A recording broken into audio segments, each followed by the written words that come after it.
Синот и се јавил да ја каже дека убил човек, а таа пак веднаш наполнила шише со бензин, дошла во станот каде што се одвил крвавиот злостор, го истурила на подот и го запалила, надевајки се дека ќе ги уништи трагите и ќе го спаси својот син од долгогодишна затворска казна. Меѓутоа, ниту бензинот, ниту пожарот не можеа да ги сокријат трагите и речиси 50-те убодни рани кои судските вештаци ги најдоа на телото на 35-годишниот скопјанец, кој пред 10 дена беше убиен во својот дом. Полицијата ги идентификуваше учесниците во свирепото и грозоморно убиство кое што се случи овде во скопската населба Хром. 39 годишен скопјанец го држал ножот во рака, а неговата 58 годишна мајка дошла и подметнала пожар во станот во зградата зад мене за да ги сокрие трагите. Против нив се поднесени кривични пријави.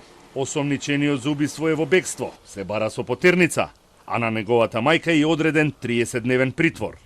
Единица за насилен криминал, одделение за крвни и сексуални деликти до Основното јавно обвинителство Скопје поднесе по брза постапка кривична пријава против АД 39 од Скопје за убиство по член 123 и тешки дела против општата сигурност и против ИЦ 58 за тешки дела против општата сигурност. Од обвинителството соопштија каков бил текот на настаните откако 35 годишниот скопјанец веќе лежал мртов во бањата во својот дом.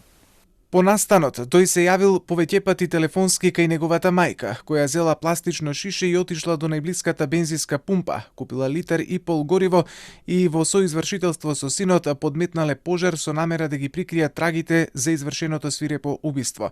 Со подметнатиот пожар тие предизвикале значителна опасност по животот и телото на станарите кои што живеат во зградата. Од обвинителството појаснуваат дека со досега собраните докази против бегалецот ќе одат со квалификација на делото како свирепо убиство. Останува нејасно која била релацијата и какви биле односите меѓу убиецот и жртвата и зошто настанала кавгата во раните утрински часови на 22 септември за која сведочат соседите, а која завршила со 50 убоди во телото и вратот на жртвата.